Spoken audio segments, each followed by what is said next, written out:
Bismillahirrahmanirrahim. Assalamualaikum warahmatullahi wabarakatuh. Innal hamdalillah nahmaduhu wa nasta'inuhu wa nastaghfiruh wa na'udzu billahi min syururi anfusina wa min sayyiati a'malina. May yahdihillahu fala mudhillalah wa may yudlil fala hadiyalah. Asyhadu an la ilaha illallah wahdahu la syarikalah wa asyhadu anna Muhammadan abduhu wa rasuluh.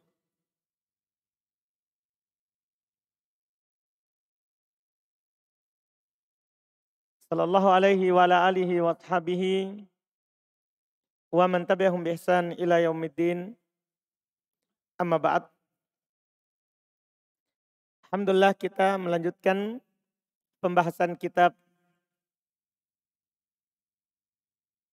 Matan Abi Syuja, fikih praktis dalam madhab Syafi'i. Kita masih di pembahasan sholat id dan insya Allah ini pertemuan keempat tentang sholat id dan terakhir. Kita akan keluar dari masalah-masalah yang beliau sebutkan dalam pembahasan sholat id.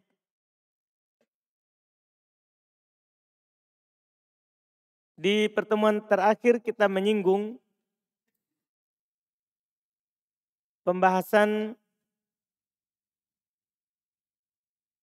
dan permasalahan ketika seorang itu luput sholat id bersama imam. Kita sebutkan ini ada dua pendapat. Ada yang mengatakan dia ganti sholat seperti sholatnya imam. Itu 2 rakaat dengan cara yang sama. Ada juga yang mengatakan dia sholat 4 rakaat. Tapi kita pastikan yang kuat tentunya jika memang dia luput, dia boleh menggantikan sholatnya dengan sholat seperti imam. Kemudian masalah berikutnya, dan ini kita mulai pembahasan hari ini. Dan ini kita sudah singgung juga ketika kita bahas hukum seputar safar. Yaitu apakah wajib sholat id bagi musafir. Dan apakah kalau dia sholat sah enggak sholatnya. Dalam masalah ini kata Imam Ibn Rajab, wala khilafa annahu la tajibu ala ahlil qura wal musafirin. Tidak ada perselisihan sebenarnya bahwasanya sholat itu tidak wajib bagi musafir. Tidak ada silang pendapat bahwa sholat itu tidak wajib bagi musafir. Hanya saja para ulama berselisih apakah kalau dia sholat ikut, misalnya dia sedang safar. Ada orang sholat id, dia ikut sholat id, apakah sah? Itu saja yang diperselisihkan. Kalau akan wajibnya sholat id bagi musafir, tidak ada silang pendapat. Tidak ada wajib, tidak ada kewajiban baginya. Sebagaimana telah berlalu pembahasan Jumat. Kita sudah bahas bahwa tidak wajib sholat Jumat bagi musafir. Nah, ini sama dengan sholat Jumat. Kan kita bilang waktu di sholat Jumat, kalau musafir ikut sholat Jumat sah. Walaupun tidak wajib baginya. Sah sholatnya. Nah, sama juga musafir. Musafir kalau dia ikut sholat id bersama imam, bersama orang mukim, sah sholatnya. Hanya saja tidak wajib. Pertanyaannya kenapa tidak wajib sholat id bagi musafir? Disebutkan oleh para ulama rahimahumullah seperti yang dikatakan oleh Al-Imam Syekhul Islam Ibn Taimiyah. Beliau berkata, fa inna Rasulullah sallallahu alaihi wasallam kana yusafir asfaron katsira. Adalah Nabi sallallahu alaihi wasallam telah bersafar dengan safar yang banyak. Terus beliau katakan, walam yangkul anhu ahadun qat. Tidak seorang pun yang menukil darinya annahu shalla fis safari, bahwasanya dia sholat di safar, la jum'ah wala id. Beliau tidak sholat Jumat di safar, tidak pula sholat id di safar. Bal kana yusalli rok'atain fi jami'i asfarihi. Ini faedah bagi kita, untuk kita ya. Terkait dengan safar. Bahkan kata beliau Nabi SAW kalau safar itu beliau selalu sholat 2 rakaat pada seluruh safarnya. Yang mana Nabi SAW kalau kita melihat sejarah, beliau telah berperang lebih dari 20 kali perang selama beliau di Madinah. Artinya kalau perang kan berarti safar. Lebih dari 20 kali peperangan disebutkan di Sirah Nabawi. Dan beliau telah berumroh 3 kali. Selain umroh terakhir, umroh haji wada.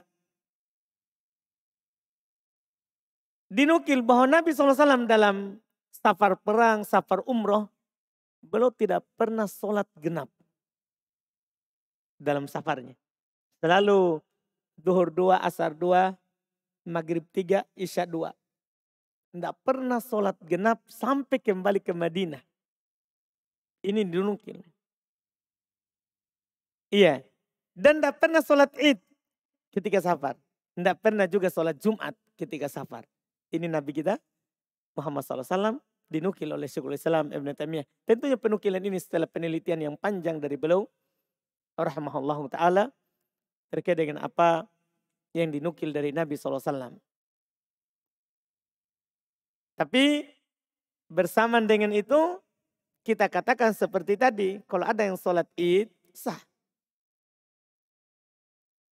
Sah sholatnya. Kemudian pembahasan berikutnya. Ini sekarang kita mau bahas penutup dari sholat id ini. Yaitu permasalahan takbir pada id. Kita bagi Idul Adha dan Idul Fitri. Hukum takbir yang nanti kita akan sebutkan apa lafadznya. Hukum takbir pada Idul Fitri. Sebagian ulama mengatakan seperti Sa'id ibn al-Musayyab, Urwah ibn Zubair, demikian pula Daud ad-Dhahiri rahimahumullah menukil bahwa bertakbir dengan lafaz-lafaz takbir nanti pada sholat Idul Fitri wajib. Artinya kalau ada orang tidak bertakbir, yaitu dengan lafaz-lafaz nanti, misalnya dia mengucapkan Allahu Akbar, la ilaha illallah, wallahu akbar, walillahil hamd. Atau dengan lafaz Allahu Akbar, Allahu Akbar. Ya. Atau dengan lafaz-lafaz yang lain nanti kita akan sebutkan insya Allah. Apa hukum dia takbir dan takbir itu? Sebagian ulama seperti tadi yang anda nukil bilang Sa'id ibn al-Musayyab, Urwa ibn Zubair, Daud ad-Dhahiri. Mereka mengatakan adalah wajib. Wajib seorang itu bertakbir pada sholat Idul Fitri. Ketika keluar. Dan nanti kita akan sebutkan kapan mulainya dan kapan awalnya itu takbir. Insya Allah. Mereka berdalil dengan ayat. Katanya Allah Subhanahu wa taala berfirman walitukmilul iddata walitukabbirullaha ala ma hadakum. Ini ayat dalam surah Al-Baqarah terkait dengan takbir Id. Terkait dengan puasa Ramadan. Walitukmilul iddah, hendaklah mereka menyempurnakan bilangan puasanya. Setelah itu walitukabbirullah, dan hendaklah mereka bertakbir kepada Allah. Kata mereka ini perintah. Perintah itu menunjukkan apa? Wajib. Ini katanya. Sementara mayoritas ulama berpendapat bahwa bertakbir pada hari Idul Fitri itu hukumnya mustahab, tidak wajib. Hukumnya sunnah. Iya.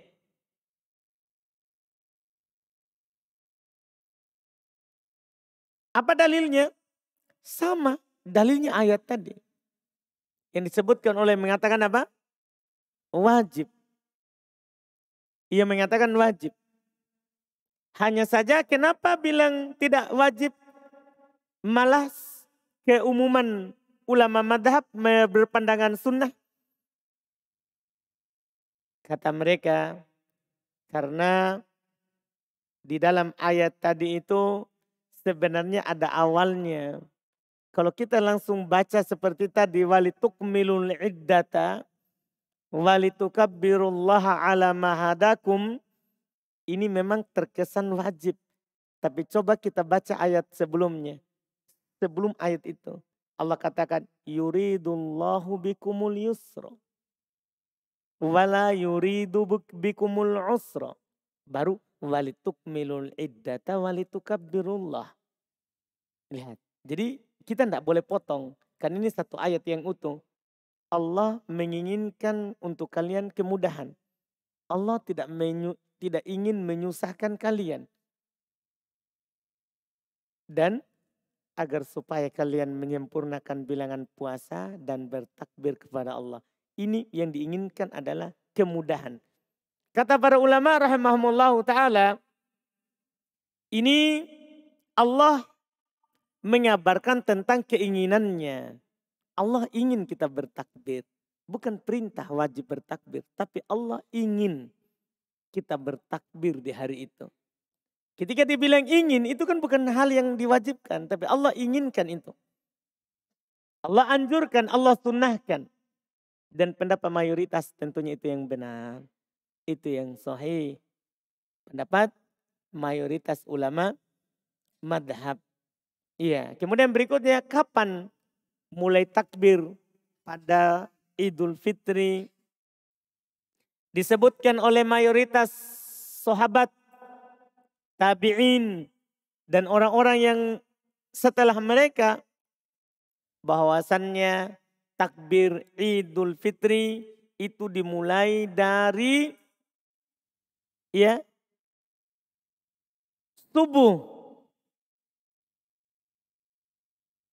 Setelah sholat subuh sampai keluar imam. Dimulai awalnya itu adalah setelah sholat subuh atau ketika berangkat ke lapangan. Itu awalnya. Itu kalau mayoritas. Ulama rahimahumullah dari kalangan sahabat. Demikian pula tabi'in dan setelah mereka. Sebagian ulama seperti Sa'id ibn Musayyab juga. Dan Imam Syafi'i. Ini yang belum pegang. Serta para pengikut dari Imam Syafi'i. Bahwa takbir dalam sholat id. Dimulai ketika terbenam matahari di akhir hari Ramadan. Misalnya ini tanggal 29. Sebentar lihat hilal. Di malam itu mulai takbir. Atau kita puasa sampai 30. Iya kan? Kalau tertutup di tanggal 29 tertutup hilal dengan awan mendung misalnya. Maka kita akan berpuasa 30 hari di bulan Ramadan. Kapan takbirnya? Saat matahari terbenam di hari ke-30. Setelah sholat maghrib. Itu awal takbirnya. Ini pendapat Imam Syafi'i. Dan ini yang kuatnya. Dipilih oleh Syekhul Islam Ibn Taimiyah. Padahal Syekhul Islam Ibn Taimiyah adalah madhabnya Hambali. Tapi belum pilih ini Syafi'i. Ini juga dipilih oleh Syekh Ibn Utsaimin rahimahullahu ta'ala. Kenapa? Dalilnya ayat tadi. Kan Allah katakan, walitukmilul iddata, dan hendaklah mereka menyempurnakan bilangan Ramadan, walitukabbirullah, dan hendaklah mereka bertakbir pada Allah. Artinya ketika sudah sempurna bilangan puasa, bertakbir. Sekarang pertanyaannya, kapan sempurna Ramadan? Kapan kita dianggap selesai dari puasa? Di hari terakhir di bulan Ramadan, kapan? Ketika matahari terbenam. Ketika bulatan matahari itu terbenam di bawah permukaan laut, maka sudah sempurna puasa kita. Sudah sempurna puasa kita. Dan ini pendapat insya Allah yang lebih kuat. Ya, wallahualam dengan dalil yang disebutkan tadi. Adapun pendapat pertama yang mengatakan ya hal itu diawali setelah sholat subuh atau ketika keluar ke lapangan, mereka berdalil dengan asar dari sebagian sahabat, hanya saja tidak sahih dari sahabat kecuali dari Ibnu Umar saja. Tidak ada yang sahih penukilan dari sahabat kecuali dari Ibnu Umar yang menganjurkan takbir itu ketika keluar ke lapangan, ketika keluar ke lapangan. Iya. Kemudian kapan berakhirnya takbir pada sholat Id Fitri? Ya, awalnya tadi ada mengatakan setelah sholat subuh ketika ke lapangan. Dan yang kuat tadi pendapat Imam Syafi'i karena berdalil dengan ayat. Ya, ketika matahari terbenam atau malam Id. Atau di malam Id dipilih oleh Syekhul Islam Ibnu Taimiyah dan Syekh Ibnu Utsaimin. Sekarang kapan berakhirnya takbir sholat di sholat Idul Fitri?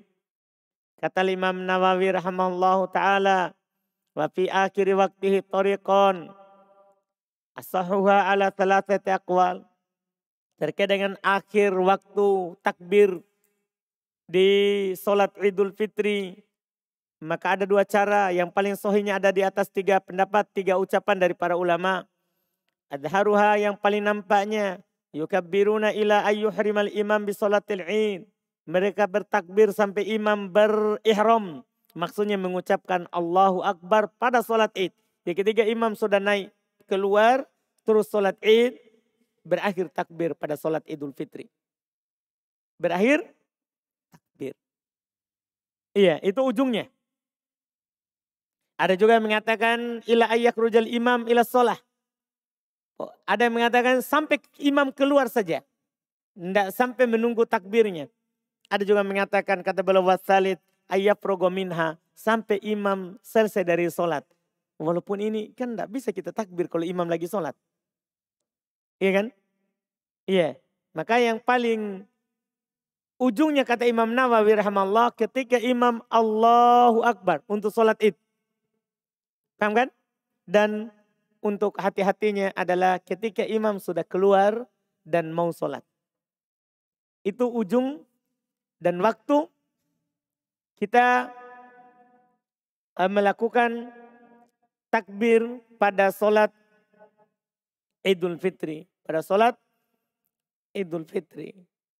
Sekarang sholat takbir pada Idul Adha. Apa hukum bertakbir pada sholat Idul Adha? Di hari kurban. Kata Imam Ibnu Qudamah rahimahullah. La khilafa bainal ulama rahimahumullah. Fi anna takbir masyru'un fi idin nahr. Masya Allah. Tidak ada perselisihan di antara para ulama rahimahumullah. Bahwasannya takbir itu disyariatkan pada Id kurban. Ini juga yang disebutkan oleh Al-Imam An-Nawawi rahimahullah.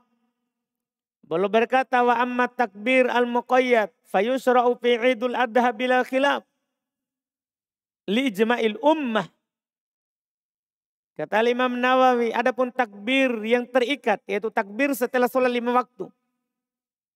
Itu disyariatkan pada Idul Adha tanpa ada perselisihan berdasarkan kesepakatan umat.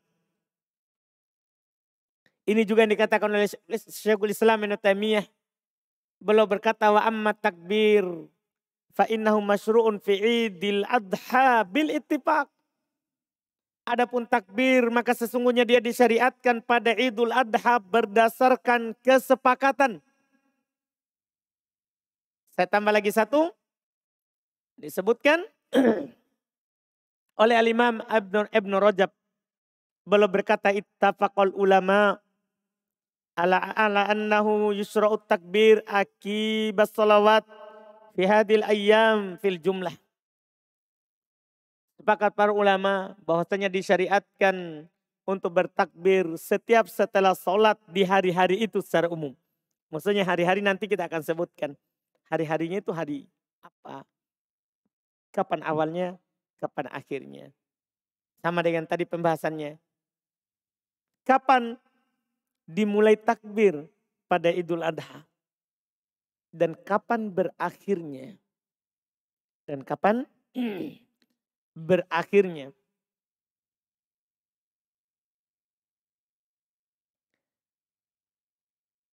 Para ulama kita rahimahumullah terkait dengan awal takbir pada Idul Adha itu ada 3 pendapat terkait dengan awalnya ini. Berbeda-beda mereka dalam memandang awal waktu bertakbir. Kita sebutkan sebagai faedah pendapat yang pertama katanya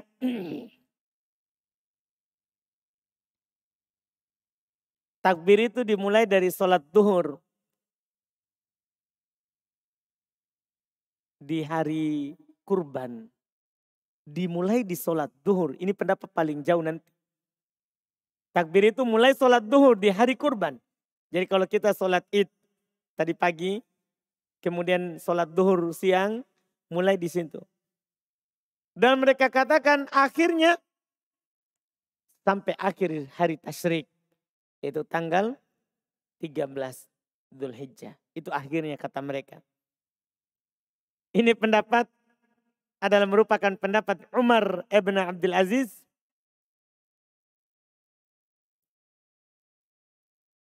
Juga dikatakan ini pendapat dari Imam Malik dan Imam Syafi'i. Yang terkenal darinya. Iya.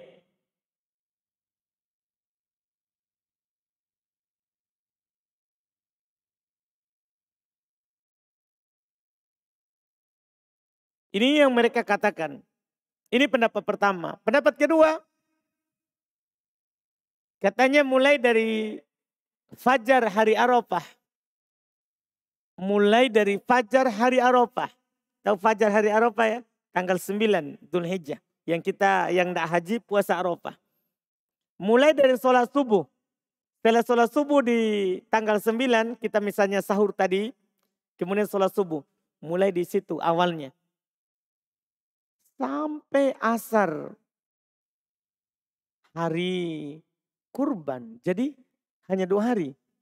Mulai tanggal 9 setelah sholat subuh. Kemudian sampai waktu asar hari tanggal 10 besoknya. Ini pendapat kedua. Dan ini katanya pendapat Abu Hanifah. Ini pendapat Abu Hanifah. Iya. Pendapat terakhir, pendapat ketiga. Takbir di hari Idul Adha dimulai dari subuh Arafah.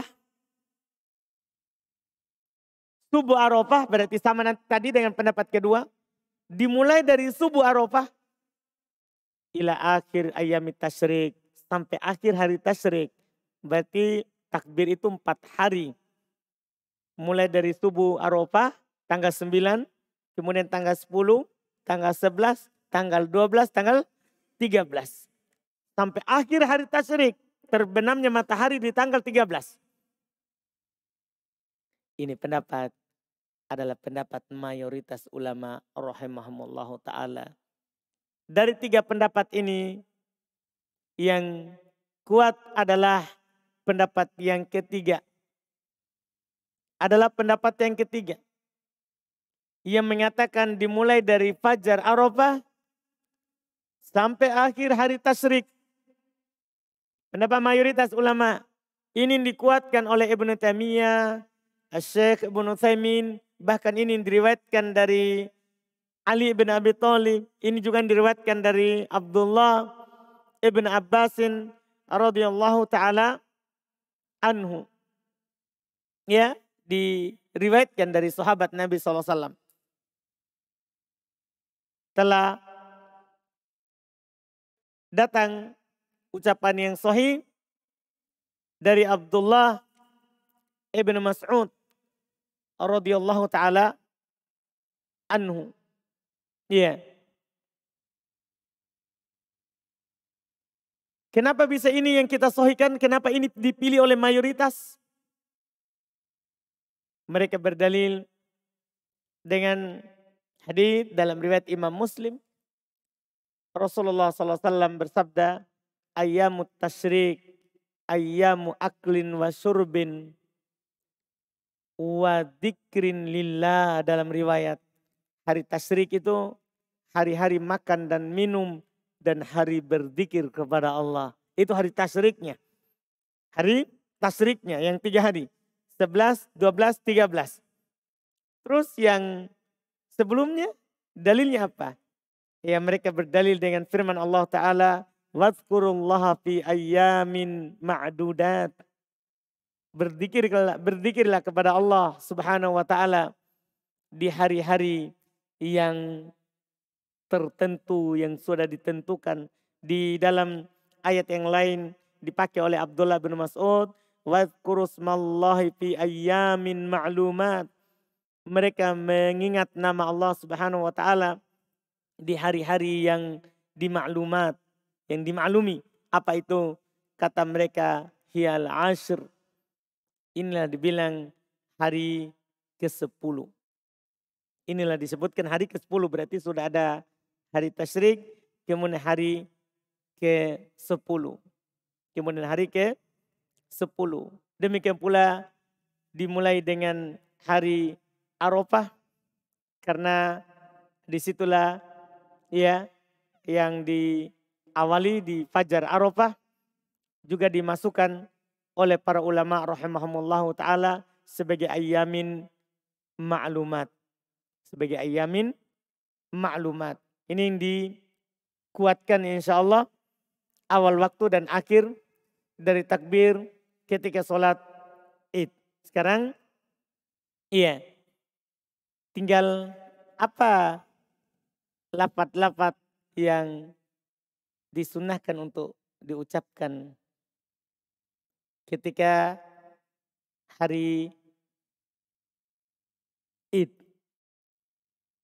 Apakah fitri ataupun adha. Banyak riwayat dari sahabat Nabi SAW, lafaz-lafaz takbir kita boleh memilih mana saja yang dimudahkan. Dan boleh juga diucapkan semuanya. Telah sahih dari Abdullah bin Mas'ud rahimahullahu ta'ala, radhiyallahu ta'ala anhu. Beliau bertakbir, Allahu Akbar, Allahu Akbar, la ilaha illallah, wallahu akbar, Allahu Akbar, walillahil hamd. Jadi serba 2 kali ya. Enggak, bukan 3 kali. Kalau yang sahih dari Abdullah bin Mas'ud. Saya ulangi, Allahu Akbar, Allahu Akbar, la ilaha illallah, wallahu akbar, Allahu akbar, walillahil hamd. Ini sahih dari Abdullah ibn Mas'ud radhiyallahu taala anhu. Kemudian juga sahih lafaz yang lain dari beliau, yaitu hanya kata Allahu Akbar, Allahu Akbar, Allahu Akbar. Itu 3 kali, kemudian diulang lagi. 3 kali diulang lagi, 3 kali diulang lagi. Di lafaz Allahu Akbar, Allahu Akbar, Allahu Akbar. Allahu Akbar, Allahu Akbar, Allahu Akbar. Itu diulang-ulang. Lafaz Allahu Akbar. Kalau yang tadi sah juga dari Abdullah bin Mas'ud. Allahu Akbar, Allahu Akbar, la ilaha illallah, Allahu Akbar, walillahil hamd. Kalau ini Allahu Akbar, Allahu Akbar, Allahu Akbar. Allahu Akbar, Allahu Akbar, Allahu Akbar. Ini disebutkan. Kemudian sahih dari Abdullah ibn Abbas. Kalau itu tadi sahih dari Abdullah ibn Mas'ud. Sahih dari Abdullah ibn Abbas. Beliau bertakbir. Allahu Akbar kabira. Allahu Akbar kabira. Allahu Akbar wa ajal. Allahu Akbar walillahil hamd. Saya ulangi. Sahih dari Abdullah ibn Abbas. Lafaz takbir. Allahu Akbar kabira. Allahu Akbar kabira. Allahu Akbar wa ajal. Allahu Akbar walillahil hamd. Saya ulangi. Allahu Akbar kabira. Allahu Akbar kabira. Allahu Akbar wa ajal. Allahu Akbar walillahil hamd. Ini sahih dari Abdullah ibn Abbas. Kemudian sahih ya datang juga dinukil dari apa dibilang ini riwayat berikutnya dinukil dari Abdullah ibn Mas'ud. Hanya saja tidak sah penukilan dari beliau. Cuma sebagian ulama memakai ini juga takbir. Dari Abdullah ibn Umar. Beliau bertakbir Allahu Akbar. Allahu Akbar. La ilaha illallah wahdahu. La syarika lahu. Lahul mulku wa lahul hamdu wa huwa ala kulli syai'in qadir. Jadi setelah Allahu Akbar 2 kali. Beliau membaca la ilaha illallah. Allahu Akbar, Allahu Akbar. Kemudian la ilaha illallah wahdahu. La syarika lahu lahul mulku wa lahul hamdu. Wa huwa ala kulli syai'in qadir. Iya. Ini datang dinukil dari Abdullah bin Umar. Tapi sanadnya tidak sah. Lafaz-lafaz ini adalah semua lafaz antum lihat yang ana sebutkan tadi itu dari sahabat. Tidak ada yang sah dari Nabi SAW. Tidak ada penukilan sah takbir Nabi SAW. Semua takbir yang orang pakai sekarang itu dinukil dari selain Nabi. Maksudnya mulai dari sahabat sampai setelahnya. Maka Syekh Ibnu Utsaimin rahimahullahu ta'ala. Kan kita cuma diperintahkan untuk bertakbir oleh Allah. Kan ayatnya tadi kita sudah baca yang disebutkan dalam firman Allah Subhanahu wa taala walitukmilul iddata walitukabbirullah. Kan cuma dibilang dan hendaklah mereka bertakbir kepada Allah. Tapi lafaz takbirnya bagaimana? Tidak ada yang sahih dari Nabi. Sahih dari sahabat Nabi SAW itu pun berbeda-beda. Kata Syekh Ibnu Utsaimin rahimahullahu taala wal mas'alatu laisa fihi nassun. Di masalah ini tidak ada nas jelas yang pasti. Yafsilu bainal mutanazi'in min ahlil ilm yang bisa memastikan hukum antara yang berselisih dari para ulama. Wa idza kana kadzalik, kalau seperti itu tidak ada nas jelas dari Nabi SAW. Yang ada cuma Allah perintahkan untuk kita bertakbir. Kalau seperti itu kata Syekh Ibnu Utsaimin, fal amru fihi sa'ah. Maka perkaranya ada keluasan. Ada keluasan, yang penting antum takbir. Perkaranya ada keluasan. In syi'ta fakabbir syaf'an. Kalau antum mau takbirlah genap. Seperti tadi kan ada 2-2. Ada juga 3-3. Kalau antum mau silakan takbir genap. Antum bilang Allahu Akbar, Allahu Akbar. Kemudian antum ucapkan setelahnya dengan lafaz yang lain yang datang dari Abdullah bin Mas'ud tadi. La ilaha illallah, Allahu Akbar, walillahil hamd. Itu namanya genap-genap. Kalau antum mau kasih genap-genap. Iya. Terus seperti juga tadi yang sahih dari Ibnu Abbas, Allahu Akbar kabiro. Allahu Akbar kabiro. Itu namanya genap karena dua. Dua. Allahu Akbar wa ajal. Allahu Akbar walillahil hamd. Genap-genap. Terus kata beliau, wa in syi'ta fakabbir witro. Kalau antum mau, boleh antum takbir ganjil. Seperti di masyarakat kan banyak ganjil. Mereka tiga dulu. Allahu Akbar, Allahu Akbar. Ya kan begitu? Allahu Akbar, Allahu Akbar. Terus apa lagi itu? Kan mereka setelah takbir Allahu Akbar 3 kali. Dia bilang la ilaha illallah, terus Allahu Akbar. Terus Allahu Akbar walillahi alhamd. Maksudnya takbir pertamanya 3 kali. Allahu Akbar, Allahu Akbar. 3 kali antum takbir, witir, ganjil. Boleh. Terus beliau berkata wa in syi'ta witron fil ula wa syafa'an fil tsani. Luas. Kalau antum mau silakan ganjil di yang pertama, genap di yang kedua. Tidak ada masalah. Tidak ada aturan langsung yang bilang pokoknya takbir itu harus begini. Di awam kan kadang mengesankan harus seperti itu. Tidak. Tidak ada nas pasti dari Nabi bahwa harus seperti itu. Kita cuma dianjurkan untuk bertakbir. Antum mau pilih takbir yang mana? Boleh. Tidak harus itu saja. Boleh antum bilang Allahu Akbar 2 kali. Boleh Allahu Akbar 3 kali. Boleh juga Allahu Akbar kabiro. Allahu Akbar kabiro. Allahu Akbar kabiro. Boleh 2 kali, boleh 3 kali. Allahu Akbar wa ajal. Allahu Akbar walillahil hamd. Semua itu boleh dilakukan. Kata Syekh Ibnu Utsaimin, fal amru fihi sa'ah. Dalam masalah takbir, antum diberikan keluasan. Antum diberikan keluasan. Ini ya dalam lafaz takbir dan ucapannya. Masalah terakhir, hukum takbir berjamaah. Ini masalah terakhir terkait dengan sholat id ya, dan takbirnya.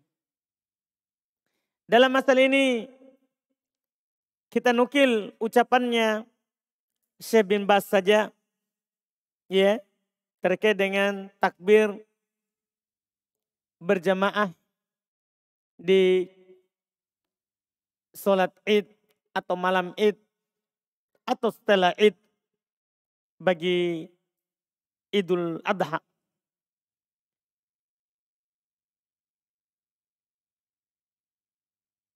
Beliau yaitu Syekh bin Baz beliau berkata dalam membantah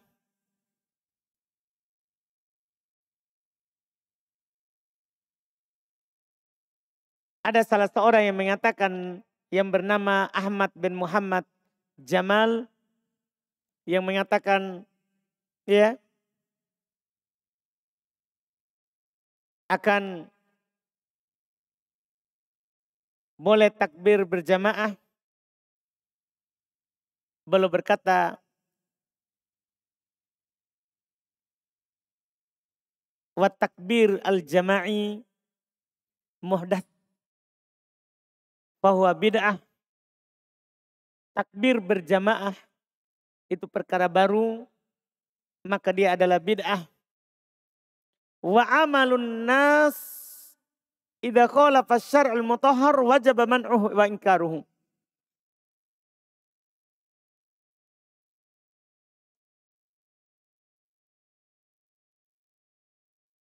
Perbuatannya orang kalau menyelisih syariat katanya wajib diingkari dan wajib dilarang. Dia katakan li'annal ibadat tauqifiyah. La yasra'u fiha illa ma dalla alaihi dalil.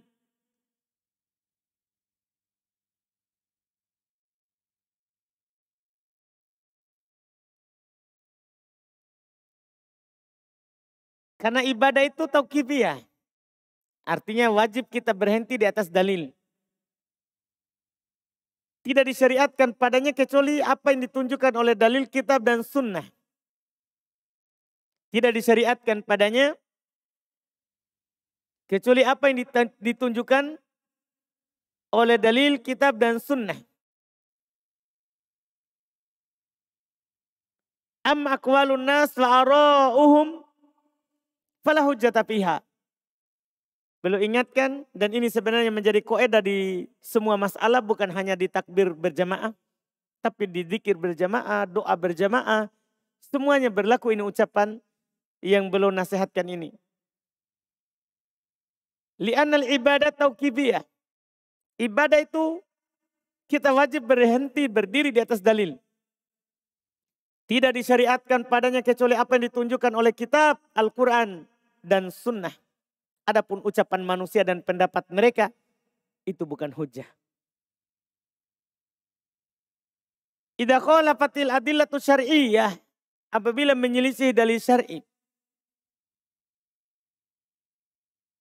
Iya, apabila menyelisih dalil syar'i. Kemudian beliau berkata, wal masyru' ayyukabbirul muslim ala sifatil masyru'ah as-sabitah. Dia bilang, dan yang disyariatkan seorang muslim itu bertakbir di atas sifat yang disyariatkan, yang tetap bil adillah syar'iyah, dengan dalil-dalil syar'i tadi. Wahai takbir furoda, yaitu takbir sendiri-sendiri. Adapun kalau bertepatan suaranya sama-sama terangkat, tidak ada masalah, itu namanya tidak direncanakan. Ini tidak boleh ada seorang yang memimpin. Dia bilang Allahu Akbar, Allahu Akbar, Allahu Akbar. Sampai selesai, baru setelahnya Allahu Akbar, Allah, rame-rame. Satu orang dulu baru rame-rame, itu namanya jamaah. Iya. Jadi kata beliau, yang disyariatkan adalah bagi seorang muslim bertakbir dengan syariat, dengan lafaz-lafaz takbir yang diberikan keluasan itu. Wahyat takbir furoda. Dia takbir dengan sendiri-sendiri. Terus beliau menukil, beliau bilang, wa qad ankara takbir al-jama'i, telah diingkari takbir berjamaah ini, wa mana'a minhu, dan telah melarang darinya Samahatus Syekh Muhammad ibn Ibrahim, mufti Diyar Saudiyah. Telah dilarang takbir berjamaah ini oleh Syekh Muhammad bin Ibrahim, muftinya negeri Saudi. Cuman bagi orang yang boleh kan kadang bilang, itu negeri Wahabi. Bukan, ini bukan masalah Wahabi, ini masalah Nabi lakukan enggak takbir berjamaah? Iya. Tidak ada syariatnya, tidak ada dari kitab, tidak ada dari sunnah. Tidak ada dari sunnah. Telah dilarang. Dan wa asdaru fi dzalika fatwa, dan beliau keluarkan hal itu, dalam hal itu fatwa. Dan Syekh bin Baz beliau berkata, wa sadara minni fi man'ihi aksar min fatwa.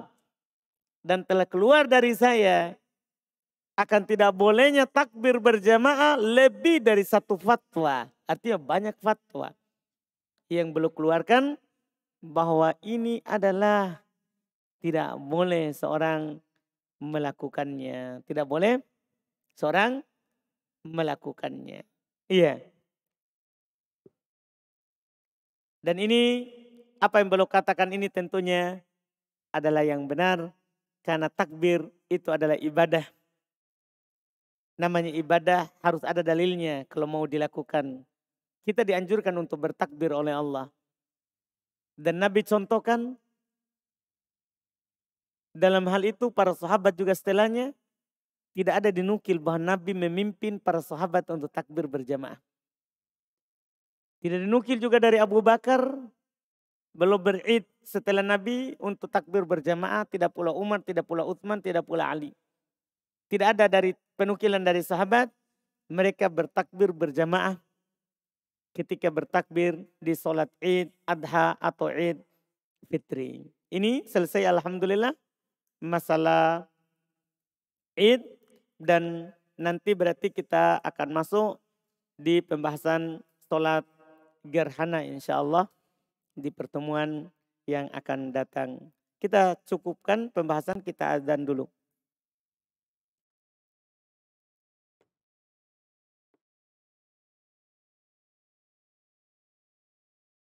Bismillah, kita lihat sini ada pertanyaan. Ustadz, benarkah jika ingin memiliki anak harus hujan-hujan dulu lalu jima, maka akan dimudahkan untuk memiliki anak berdasarkan Quran surat Al-Anbiya ayat 30. Waj'alna minal ma'i kulla syai'in hayy afala yu'minun. Masya Allah. Antum tahu ini ayat? Ini ayat Allah sebutkan untuk orang yang tidak beriman kepada Allah. Bukan untuk orang yang beriman yang mau punya anak. Orang mengingkari akan adanya pencipta. Mereka mengingkari, tidak percaya kalau ada yang mencipta. Maka Allah katakan di surat Al-Anbiya, kita bisa lihatlah ayatnya. Di sebelumnya itu Allah katakan, ini kan langsung potongannya. Sebelumnya kan, awalam yarul ladzina kafaru. Tidakkah orang-orang kafir itu mengetahui annas samawati wal arda kanata ratqan fafataqnahuma, bahwasanya dulu keduanya adalah sesuatu yang padu, yang satu, kemudian kami pisahkan keduanya. Ini tentang orang kafir bercerita, Allah sampaikan. Orang kafir yang tidak percaya akan adanya yang menciptakan langit dan bumi. Dulunya satu, kemudian Allah pisahkan. Beda bumi, beda langit. Setelah itu baru datang ayat tadi. Waj'alna minal ma'i kulla syai'in hayy afala yu'minun. Dan kami jadikan dari air itu segala sesuatu menjadi hidup. Segala sesuatu menjadi hidup. Maksudnya asal penciptaan itu dari air. Asal penciptaan dari air. Artinya ada yang mencipta. Asalnya sumbernya dari air. Tidak ada dalil bahwasanya kalau mau punya anak mandi hujan baru berhubungan. Tidak ada sama sekali dalilnya dari ayat ini. Tidak ada sama sekali. Kalau begitu jangan usah berhubungan. Kan Allah katakan kan, kami jadikan dari air itu segala sesuatu menjadi hidup. Kalau begitu nggak usah berhubungan. Kan kalau kena air hujan kita langsung hamil. Oh bahaya, laki-laki bisa hamil juga nanti. Jangan mandi hujan, bahaya. Nah, ini kan masalah kalau ayat ini dipakai, berarti setelah itu semua orang bisa hamil. Ada seorang gadis lagi naik motor kehujanan. Oh bahaya ini. Bisa hamil karena kena air hujan. Nah, ini benda sangat jauh sekali. Ini Allah kabarkan bahwasanya segala sesuatu itu asal penciptaannya dari air. Segala sesuatu asal penciptaannya dari air. Allah katakan, afala yu'minun. Terus kenapa mereka tidak beriman? Kan sambungannya, kenapa mereka tidak beriman? Itu yang ditanyakan, itu yang diuraikan.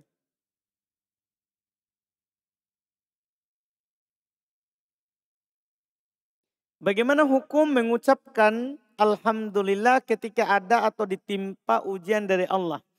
Contoh saat ini kami belum dikaruniai anak dan selalu ditanya oleh teman, sudah berapa anak? Maka kami jawab, alhamdulillah belum ada. Masih diuji kesabaran oleh Allah. Iya.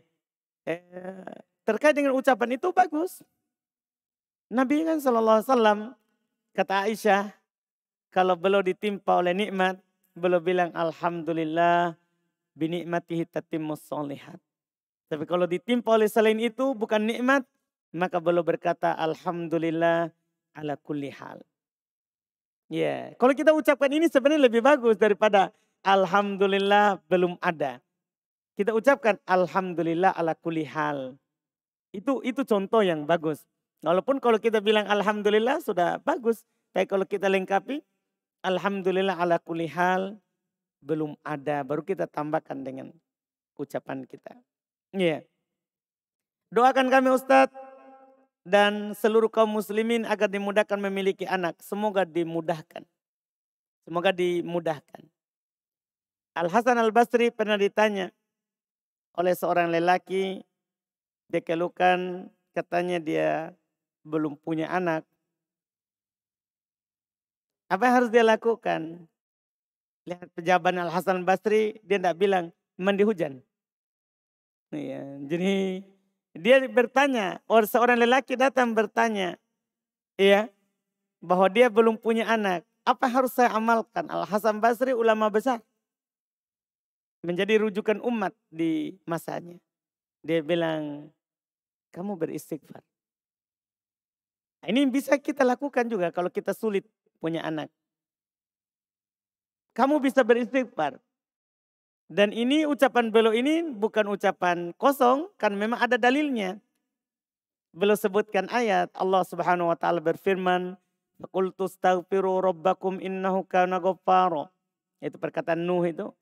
Saya katakan kepada kalian, istighfarlah terhadap dosa-dosa kalian, sesungguhnya Allah Maha Pengampun. Yursilis sama alaikum midrara wa yumdidukum bi amwali wa banin. Itu pendalilannya. Kalau kalian beristighfar, maka Allah akan turunkan hujan dari langit. Dengan hujan yang banyak. Itu faedah pertama kalau beristighfar. Faedah kedua kata Allah, wa yumdidukum bi amwali wa banin. Allah akan melapangkan kalian dengan harta dan anak keturunan. Jadi istighfar itu sebab kita diberikan anak keturunan. Sebab diberikan anak keturunan. Iya, semoga dimudahkan.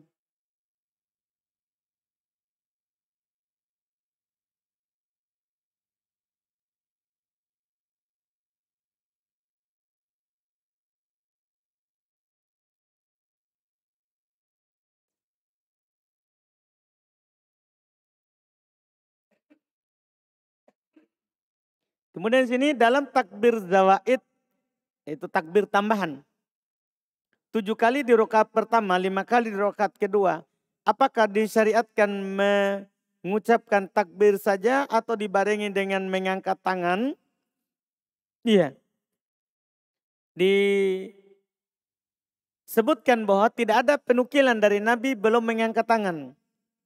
Di takbir tambahan 7 pertama, di 5 yang kedua. Cuman setelah sah dari Abdullah ibn Umar. Dan itu yang dipegang oleh mayoritas ulama rahimahumullah. Karena pendapat sahabat hujah kalau tidak menyelisih dalil dan tidak ada sahabat yang menyelisihinya. Ibnu Umar tidak ada sahabat yang menyelisihinya dan beliau juga tidak menyelisih dalil. Bahwa beliau mengangkat tangan ketika takbir dalam sholat id. Setelah 1 Allahu Akbar tentunya angkat tangan kalau takbiratul ihram. Kemudian takbir 7 kali Allahu Akbar. Allahu Akbar angkat tangan. Itu pendapat mayoritas ulama rahimahumullahu ta'ala.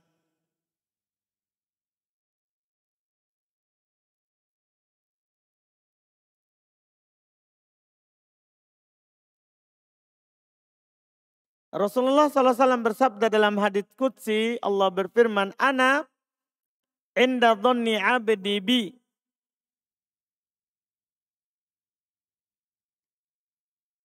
Bagaimana cara yang benar memahami hadis ini? Ya, lafadznya sudah jelas.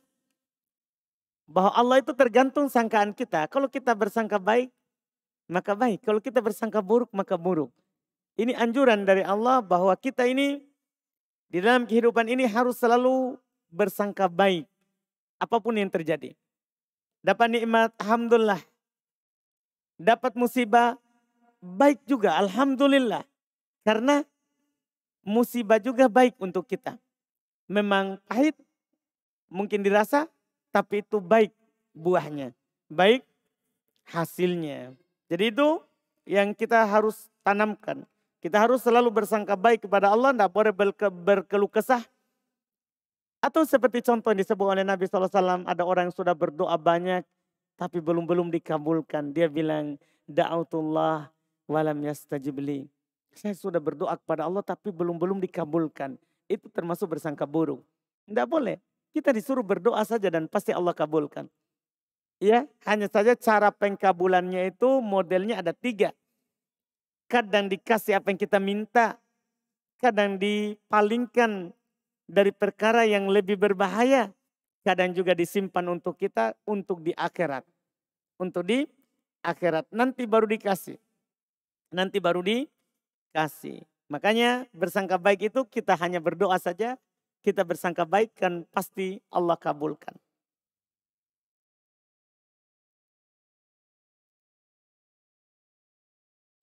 Bolehkah kita bertakbir ketika menjadi imam pada sholat berjamaah menggunakan mic pada hari-hari tasyrik?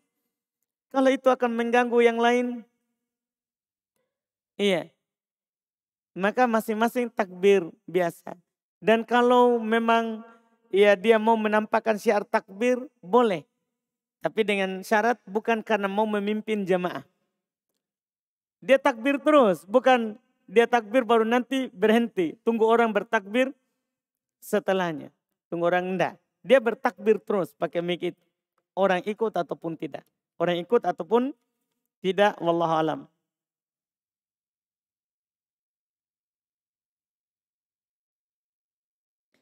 Di kampung Ustadz dia bertakbir sampai 3 hari setelah sholat id. Bolehkah Ustadz melakukan demikian? Id apa?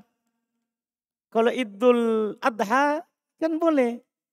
Kan dia hari id tanggal 10, 11, 12, 13 kan boleh sampai 3 hari setelahnya.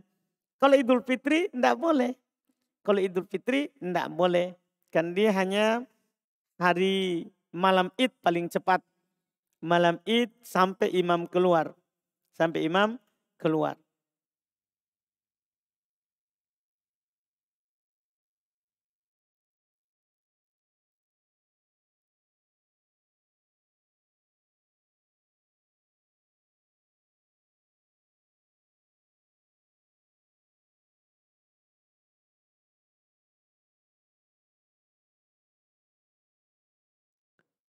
Apa Ustadz ketika diperhadapkan mungkin dengan 2 perkara ya. Maka mana yang didahulukan antara pergi melayat orang meninggal hingga mengantarnya ke kuburan atau menghadiri undangan walimahan. Ketika diperhadapkan maka lakukan yang bisa dilakukan kalau memang tidak bisa diketemukan. Kan dua-duanya sama-sama hak muslim alal muslim. Sama-sama. Makanya kalau bisa dikompromikan, kita pergi dulu sholat jenazah kemudian antarkan setelah itu walimah. Kan bisa dikompromikan kalau memang masih ada jamnya setelahnya. Undangannya misalnya anggaplah dari jam 10 sampai asar. Kan masih bisa. Sholat jenazah, antarkan, pulang, alhamdulillah sudah lapar, bisa makan. Atau bisa juga misalnya walimahannya kan jam 10 undangannya, kita pergi hadiri walimah. Setelah itu pergi ke jenazah untuk mensolati sholat di sholat jenazah kemudian kita antar. Kalau bisa dikompromikan, enggak usah dipertentangkan. Enggak usah dipertentangkan. Iya.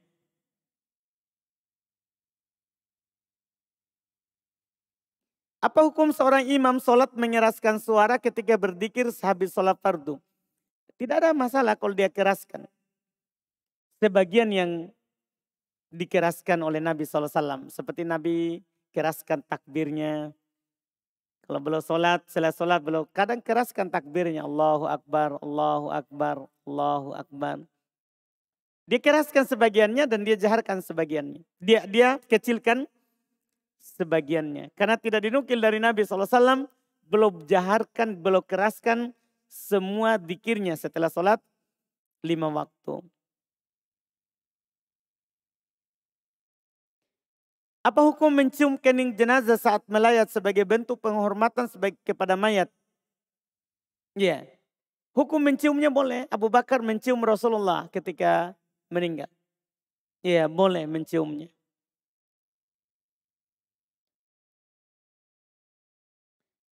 Sunnah apa saja yang dilakukan saat melayat ke rumah keluarga?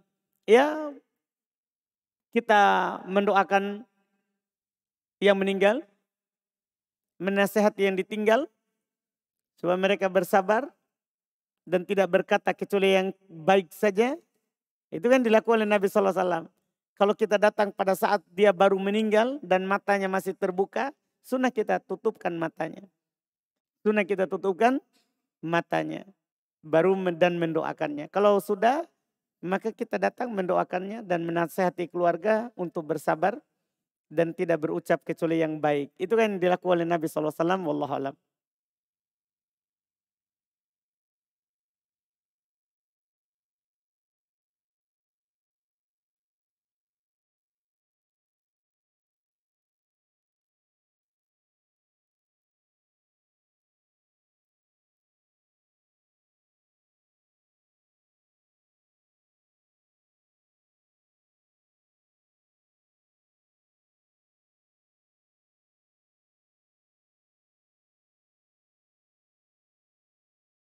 Saat masbuk, kapan melanjutkan atau menyempurnakan rakaat solat? Apakah setelah salam pertama imam atau selesai salam kedua? Selesai salam kedua lebih sempurna. Walaupun kalau dia berdiri setelah salam yang pertama, boleh. Walaupun dia berdiri setelah salam pertama, boleh. Karena dengan salam pertama, kita sudah selesai dari mengikuti imam. Tapi kalau dia tunggu sampai imam salam kedua, karena ini sunnah imam mengucapkannya, maka kita tunggu lebih bagus. Lebih bagus, wallahualam.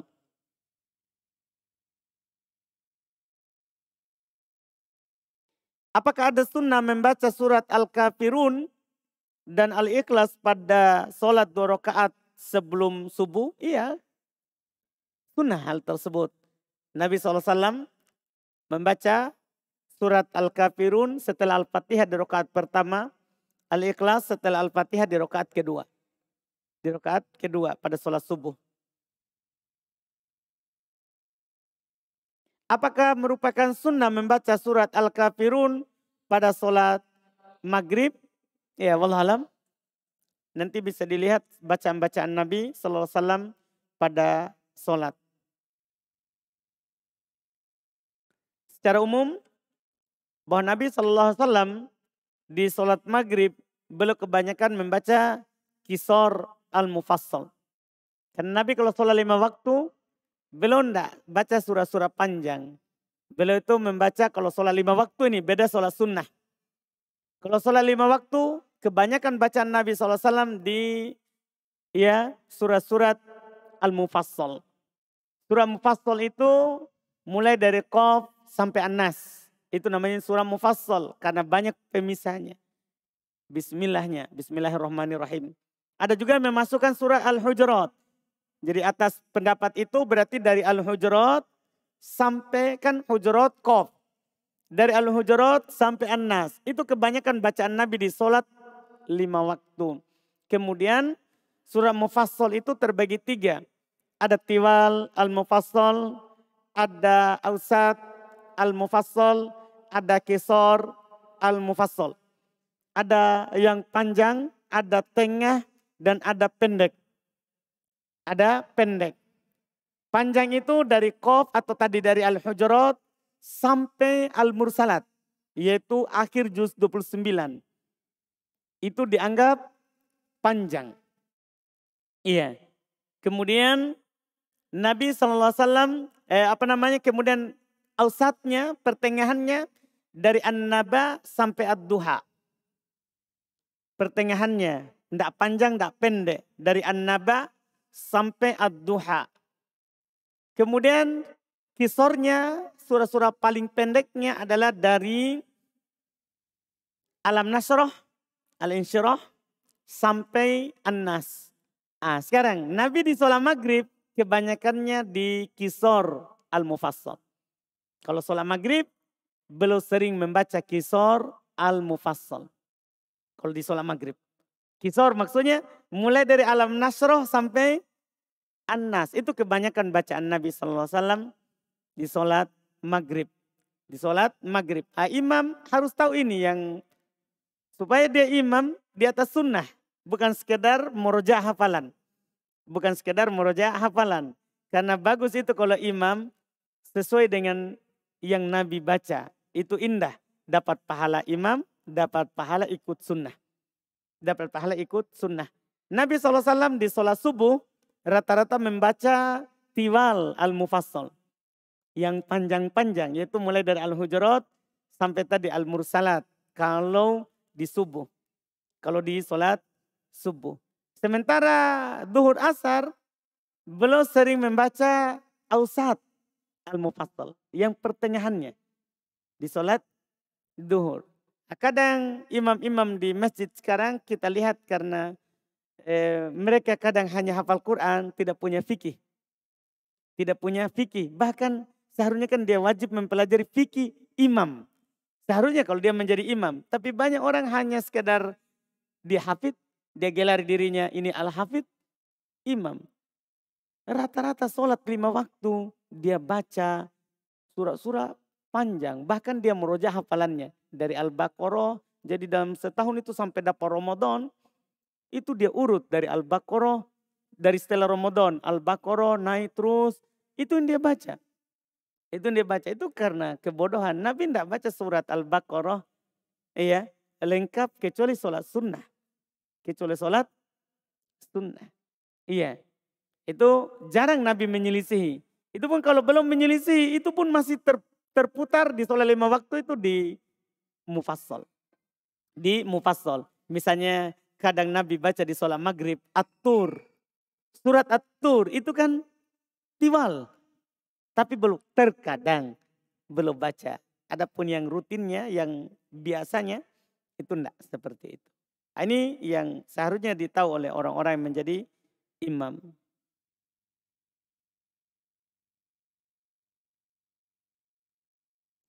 Takbir muqayyad setelah sholat 5 waktu. Apakah hanya berlaku di sholat Idul Adha atau di Idul Fitri juga? Kan sholat di Idul Fitri kan hanya di sholat subuh. Kan begitu dari setelah sholat subuh sampai ke lapangan. Iya kan? Kan enggak ada faedahnya bertanya apakah juga berlaku di sholat 5 waktu. Kan dia enggak berlaku di sholat 5 waktu. Kan pendapat yang paling panjangnya adalah terkait dengan Idul Fitri ini. Mulai dari terbenamnya matahari, malam Id. Berarti kan tidak ada sholat 5 waktu. Yang ada cuma maghrib, isya, subuh. Kan seperti itu. Ya, seperti itu yang disebutkan.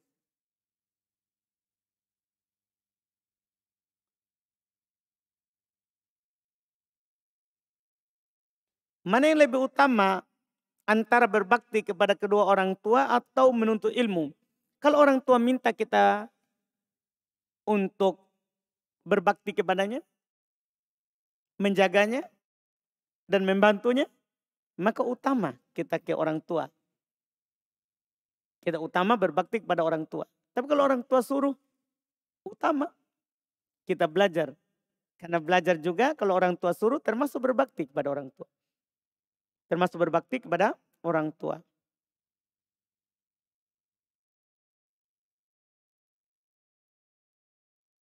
Adakah larangan membawa uang ke dalam kamar mandi atau WC? Tidak ada. Tidak ada hadis dari Nabi SAW. Membawa, bahkan kadang wajib kita bawa. Daripada kita simpan di luar. Sebentar ada luka. Kan? Iya kan? Para ulama membicarakan bagaimana membawa buku-buku yang ada zikirnya ke dalam WC. Ya kalau disimpan di luar akan dicuri. Bawa, menjaga harta. Apalagi uang. Apalagi uang. Mereka juga bicarakan tentang ini, tentang uang yang ada lafaz Allahnya. Boleh nggak dibawa di WC? Mereka bilang boleh, kalau kita simpan di luar akan dicuri. Ya kalau enggak ada lafaz Allahnya, enggak ada diragukan bahwa boleh dibawa. Itu kan dibicarakan tidak boleh dibawa atau boleh dibawa kalau ada lafaz Allah. Kalau ada lafaz Allah. Iya.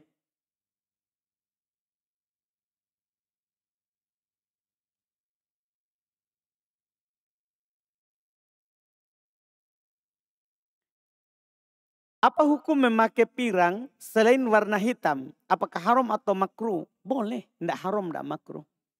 Memakai pirang selain warna hitam, boleh. Karena Nabi cuma melarang kita mendekati yang warna hitam. Boleh seorang pirang selain warna hitam.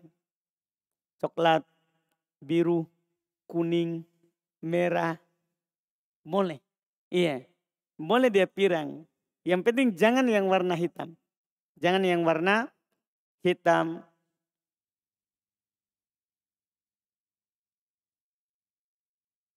Dan apakah hukum jika anak izinkan istri untuk memakai pirang? Tidak apa-apa, boleh. Siapa tahu kita suka, suka kalau ganti warna rambutnya istri. Tidak apa-apa, itu kan termasuk hias. Termasuk dia berhias dan hiasan yang mubah. Boleh, yang penting jangan yang hitam. Itu tadi. Boleh istri kita berpirang pink. Iya, tidak ada masalah. Iya, tapi untuk kita di rumah, bukan untuk di luar. Untuk kita di rumah atau dilihat oleh saudari-saudarinya yang sama semuslimah. Muslimah. Tidak apa-apa, dibolehkan.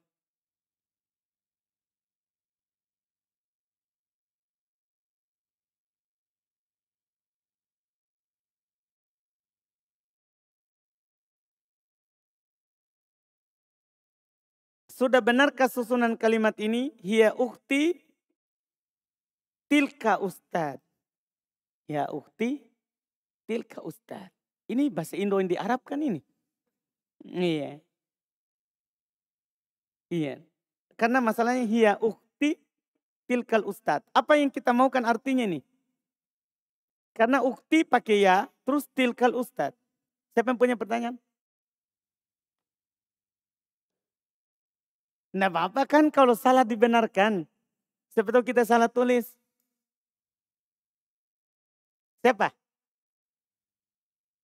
Di Ahmad ya? Hmm? Hmm? Kasih hadiah ya? Siapa yang kasih kita? Oh enggak. Kalau ini kan terjemahan gini. Ya ukti, dia saudara, dia saudariku. Tilka ustad, itu ustad. Dia saudariku, itu ustad. Itu kalau pakai ya. Tapi kalau dia maunya misalnya, hiya uktu tilka ustad. Bukan ukti, uktu. Hiya uktu tilkal ustad. Dia saudarinya ustad itu. Dia saudarinya ustad itu. Jadi kita tulis, hiya uktu tilkal ustad. Ustadnya pakai al. Nah, itu susunan yang benar. Tapi kita kan tidak tahu dia mau ini artinya apa. Dia mau artinya apa. Wallahu alam karena orangnya tidak mengaku juga.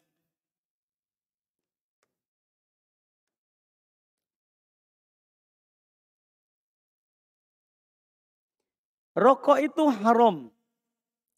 Bagaimana hukumnya jika jika seseorang menjual rokok dan belanja di toko yang menjual rokok? Nah, tunggu dulu ini ada 3.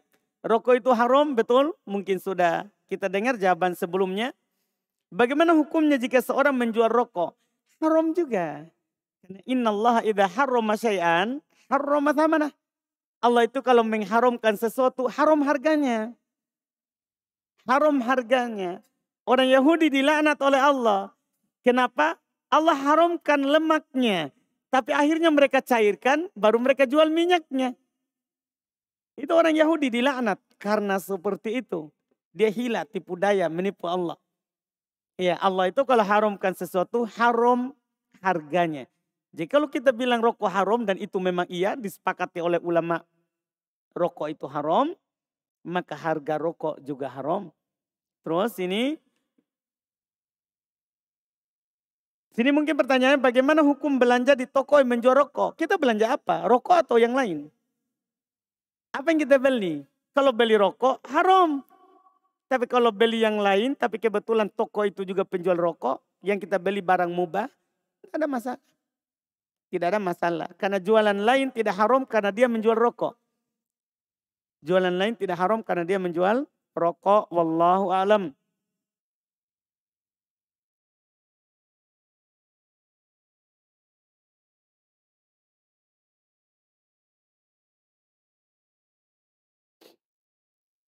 Apa hukumnya yang didapatkan di dunia dan di akhirat bagi orang yang mengadakan perayaan 1 tahun kematian keluarganya? Subhanallah, kejam ini pertanyaannya. Iya. Hukumnya di dunia dan di akhirat kata Allah Subhanahu wa taala di dalam Al-Qur'an, "Falyahdharil ladzina yukhalifuna an amri an tusibahum fitnah au yusibahum adabun alim." Kata Allah, hendaklah hati-hati orang yang keluar dari perintah Rasul yang diajarkan oleh Nabi. Hendaklah hati-hati orang yang menyelisih itu Rasul, yang keluar dari perintah dan larangannya. Antusibahum fitnah, mereka akan ditimpa oleh fitnah ini di dunia. Fitnah di sini kata para ulama az-zaik, kesesatan, hati tertutup.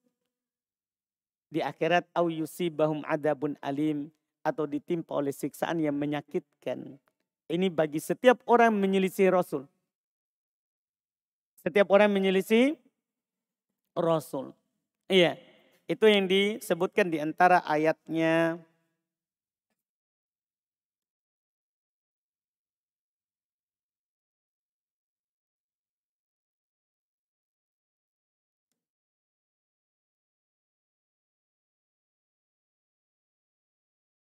Apakah ada bacaan atau wirid pada setiap takbir tambahan dalam sholat id? Tidak ada yang sahih dari Nabi SAW. Tidak ada yang sahih dari Nabi SAW. Kecuali setelah takbir pertama, kita boleh baca doa iftitah.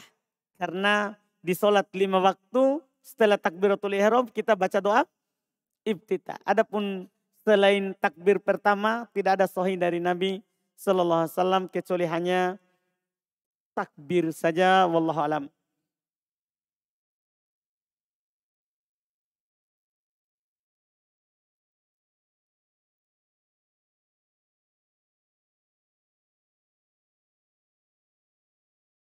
Apa hukumnya bersedekap saat iktidal?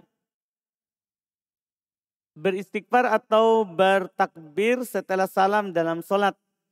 Mengucapkan tamhid saat bersin dalam sholat. Tamhid. Tahmid. Tamhid itu buku belajar ngaji. Iya. Kemudian mengucapkan tadi ya tahmid bukan tamhid saat bersin. Bermain HP pada saat taklim. Banyak ini. Apa hukumnya bersedekap saat iktidal? Diperselisihkan. Hal tersebut dan perselisihannya hanya satu dalil porosnya. Makanya hal tersebut para ulama berselisih dari dulu sampai sekarang. Memang hadisnya, lafaznya cuman dikatakan sumair pak, sumair pak.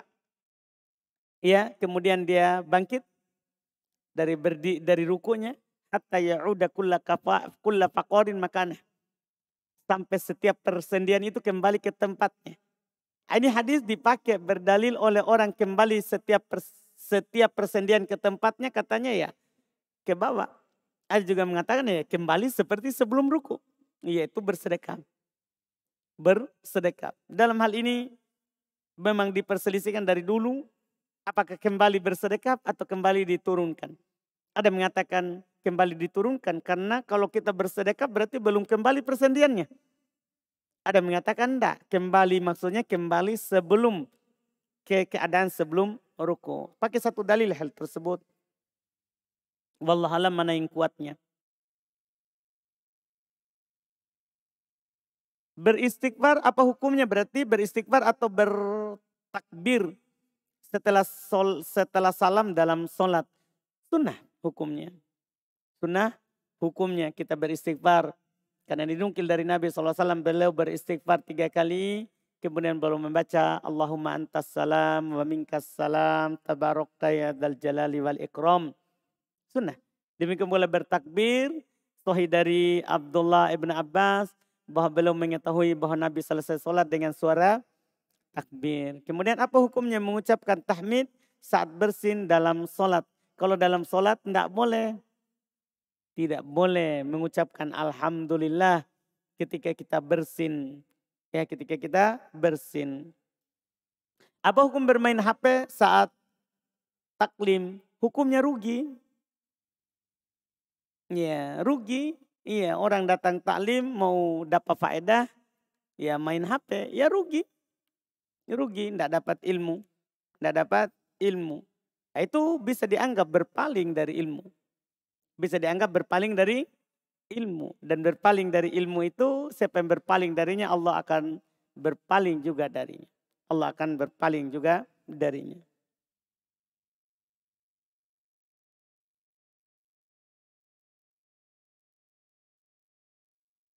Ketika masuk Idul Adha atau Idul Fitri, sebagian para sahabat memasuki pasar-pasar dan bertakbir. Apakah itu juga takbir tidak dari Nabi? Iya, tidak.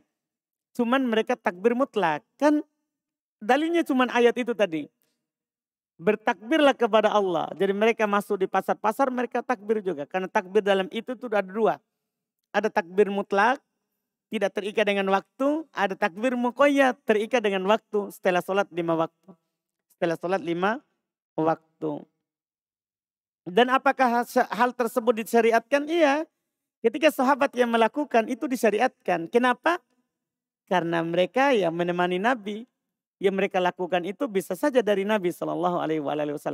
Karena berdasarkan pendapat yang kuat bahwa ucapan sahabat kalau tidak menyelisih dalil maka itu hujjah. Itu namanya dalil. Itu namanya dalil. Ingat ucapan sahabat. Adapun setelah sahabat sepakat bukan dalil. Sepakat bukan dalil.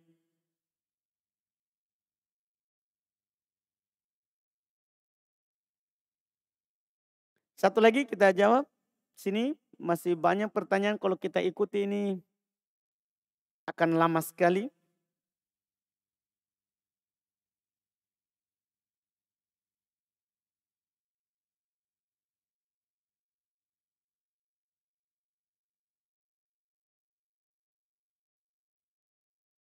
Di masjid dekat rumah saya ada taklim ba'da subuh yang diisi oleh ustadz-ustadz dari titik-titik dan dari jamaah titik-titik.